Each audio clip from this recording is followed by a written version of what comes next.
ఓం శ్రీ శుభంకర్యే నమః. వక్రతుండ మహాకాయ సూర్యకోటి సమప్రభ నిర్విఘ్నం కురు మే దేవ సర్వకార్యేషు సర్వదా. ఆదిత్యాయ చ సోమాయ మంగళాయ బుధాయ చ గురుశుక్ర శనిభ్యశ్చ రాహవే కేతవే నమః. గురుబ్రహ్మా గురుర్విష్ణుః గురుర్దేవో మహేశ్వరః గురు సాక్షాత్ పరబ్రహ్మ తస్మై శ్రీ గురవే నమః. ఓం శ్రీ మహాగణాధిపతయే నమో నమః. ఓం శ్రీ ఆదిత్యాది నవగ్రహ దేవతాభ్యో నమో నమః. ఓం శ్రీ సద్గురు పాదుకాభ్యాం నమో నమః. మేషరాశి వారికి పౌర్ణమి తరువాత అంటే మే 12వ తారీఖు తర్వాత ఉద్యోగములు చేసుకునేటువంటి వారికి చిన్నపాటి ఇబ్బందులు ప్రారంభమవుతాయి. ఏలినాటి శని ప్రభావం చేత మరియు గురువు యొక్క స్థానచలన ప్రభావం చేత ఉద్యోగముల్లో చిన్న చిన్న మార్పులు మరియు ఇబ్బందులు ఏర్పడతాయి. చాలా జాగ్రత్తగా ఉండాలి. ముఖ్యంగా విదేశాలలో ఉద్యోగం చేసుకుంటున్నటువంటి వారు స్థిరమైనటువంటి ఆలోచనతో ఉండండి.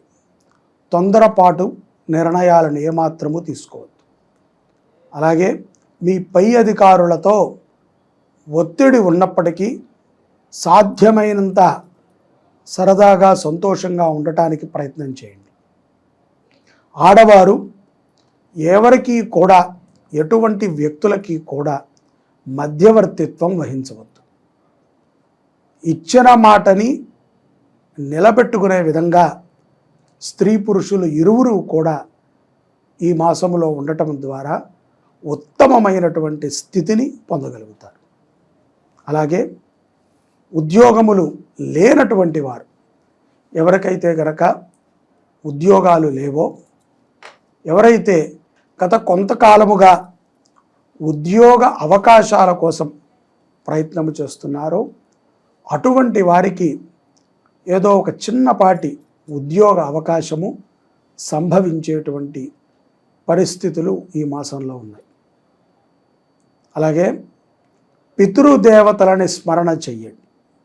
మీ ఇళ్లల్లో ఎవరైనా మరణించి ఉంటే తండ్రి తరఫు కానీ తల్లి తరఫు కానీ బంధువులు, మీ ఇష్టులు ఎవరైనా మరణించి ఉంటే వారిని తప్పనిసరిగా ఈ మాసంలో స్మరణ చెయ్యాలి.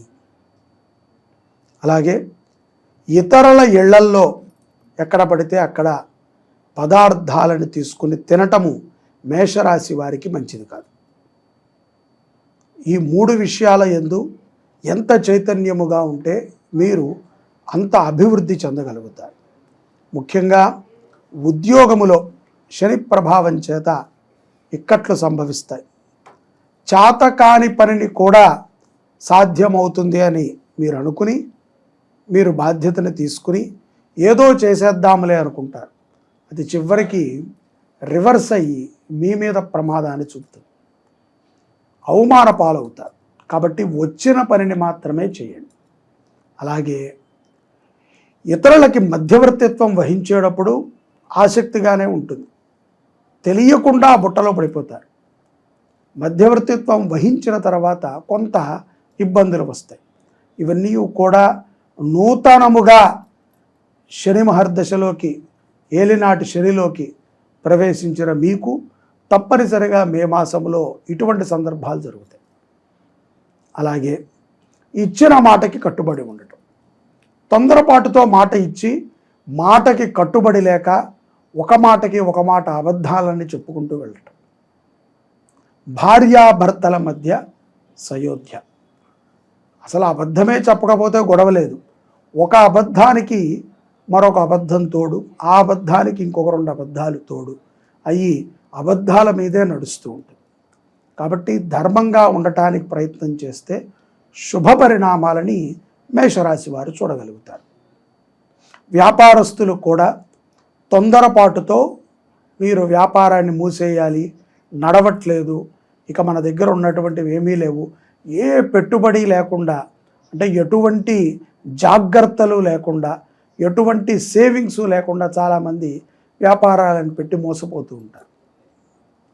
అలాంటి వాళ్ళు మేషరాశిలో ఉంటే కనుక వారు చాలా జాగ్రత్తగా ఉండాలి.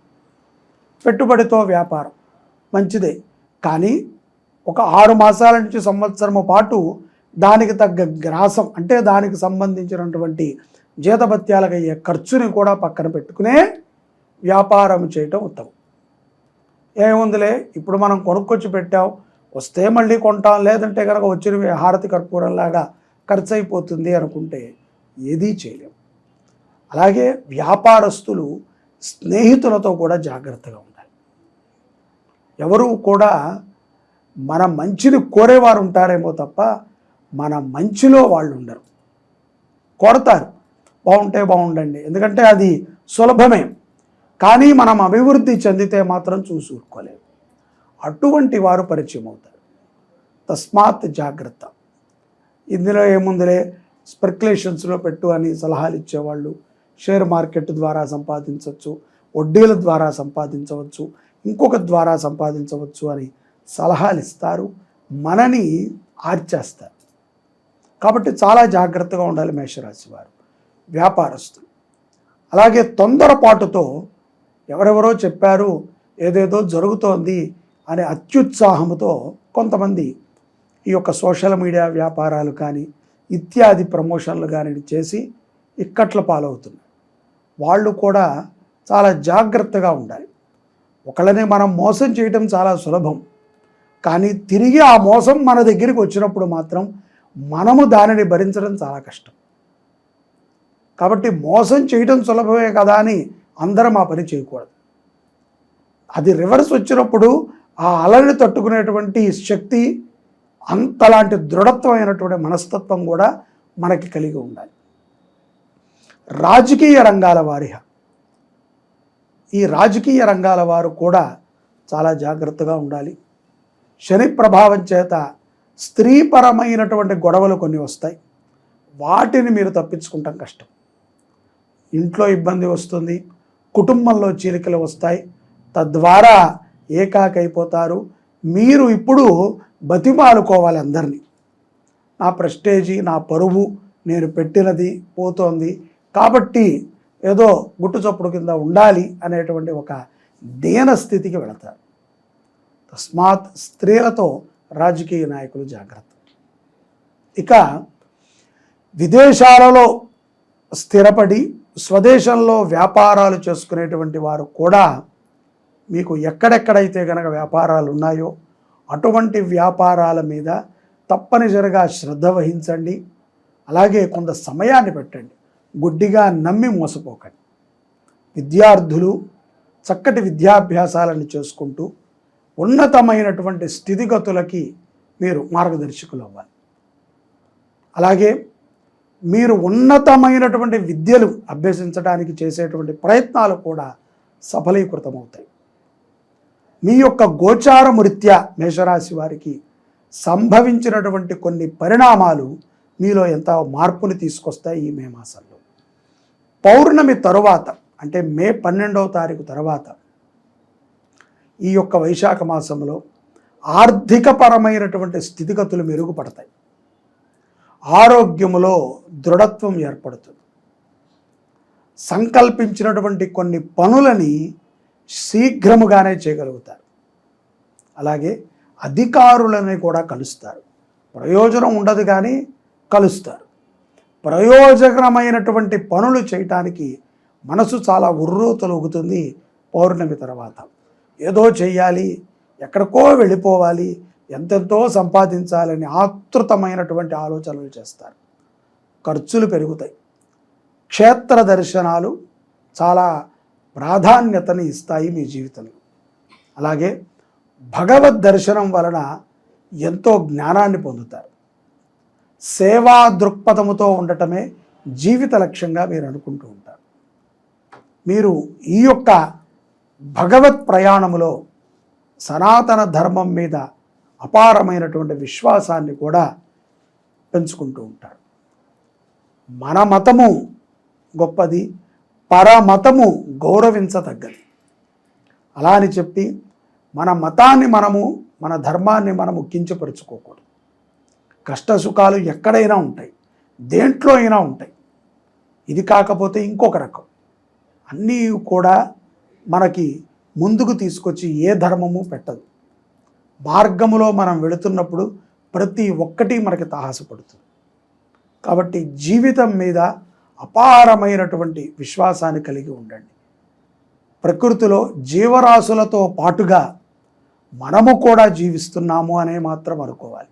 ఇదంతా మనదే, నాదే అనేటువంటి అహంకారాన్ని పక్కన పెడితే మేషరాశి వారు విశేషమైనటువంటి ఆదరణతో ఈ యొక్క మే నెలలో శుభమైనటువంటి ఫలితాలను పొందగలుగుతారు. ముఖ్యంగా మేషరాశి వారు మే నెలలో ఆవు గడ్డికి సహకారము చేయటం ద్వారా ఎంతో ఉత్తమ స్థితికి వెళ్తారు. గోమాతలకి పచ్చి గడ్డి సమర్పణ చేయండి. అలాగే ఆదివారము పూట అన్నదానము చేయండి.